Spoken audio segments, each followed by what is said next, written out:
একদিকে পুরো বলিউডকে জাহাজে তুলে নিয়ে হাউসফুল 5 এর টিজার এলো সামনে, অপরদিকে শাহরুখ খানকে এবার হতে যাচ্ছে মার্ভেল সিনেম্যাটিক ইউনিভার্সের মাসিহা। অ্যান্ড ফাইনালি থাকছে অ্যাটলি এবং আল্লু অর্জুনের সিনেমায় বলিউড নায়িকাদের আপডেটের গুঞ্জন শুনে অনেকের এক্সপেকটেশন হয়ে গেছে ফুস। প্রথমে আসি হাউসফুল 5 এর কাছে। হাউসফুল ফ্র্যাঞ্চাইজ তো শেষই যেন হবে না, এবং এই ফ্র্যাঞ্চাইজের পঞ্চম কিস্তি মানে হাউসফুল 5 এর টিজার আজকে মুক্তি পেল, যেখানে কাউকে বাদ রাখে নাই ভাই।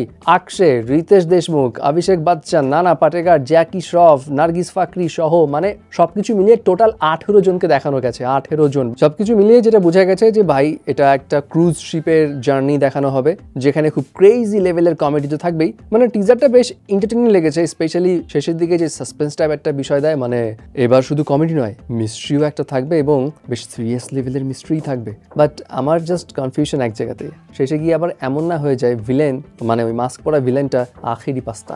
অপরদিকে মার্ভেল সিনেম্যাটিক ইউনিভার্স, এই ইউনিভার্সে তো যেন খরাই চলছে, কোনো সিনেমাই এখন আর পিক করতে পারছে না। ইনফ্যাক্ট 2 মে যে মুক্তি পাবে থান্ডারবোল্ট, সেই মুভিরও কোনো হাইপই নাই। যাই হোক, মার্ভেল সিনেম্যাটিক ইউনিভার্স তো নিজেদেরকে পিক করার জন্য অনেক তোড়জোড় করছে, রবার্ট ডাউনি জুনিয়রকে আবার নিয়ে আসছে। বাট দ্য ফ্যাক্ট ইজ এখন আরেকটা ইন্টারেস্টিং গুঞ্জন হলো শাহরুখ খানকেও নাকি অন বোর্ডে করতে পারে মার্ভেল সিনেম্যাটিক ইউনিভার্স তাদের ফিউচার কোনো প্রজেক্টে। হ্যাঁ, সেটা ডুমসডেতে হবে না। এবং এই গুঞ্জনটা টুইটার জুড়ে সামনে আসার পর সবাই তো ভীষণ এক্সাইটেড, আরে অন্য লেভেলের খেলা হবে শাহরুখ খান থাকলে, এমনটাই অনেকে বলছে। এট দ্য সেম টাইম কেউ কেউ এটাও বলছে উল্টোটা আবার না হয়ে যায়, মার্ভেল সিনেম্যাটিক ইউনিভার্স যা তলানিতে গেছে তার থেকে আরো বেশি যাতে না হয়ে যায়। অপরদিকে অ্যাটলি কুমার এবং আল্লু অর্জুন, তারা তো তাদের আপকামিং সিনেমা দিয়ে হলিউডকেও টক্কর দিয়ে দিবে। অলরেডি মেকিং প্রসেসের একটা ভিডিও তো সেই লেভেলের হাইপ ক্রিয়েট করেছে। এখন 600 কোটি রুপির এই বাজেটে নাকি নায়িকা থাকবে 3 জন, এবং রিপোর্টস মোতাবেক মৃণাল ঠাকুর মোটামুটি কনফার্ম, বাকি 2 জন নায়িকা থাকবে বলিউড থেকে। জানা গিয়েছিল শুরুতে প্রিয়াঙ্কা চোপড়া এবং দীপিকা পাড়ুকোনকে অ্যাপ্রোচ করা হয়েছিল, বাট প্রিয়াঙ্কা চোপড়া যেহেতু এখন ইন্টারন্যাশনাল স্টার আর দীপিকা পাড়ুকোন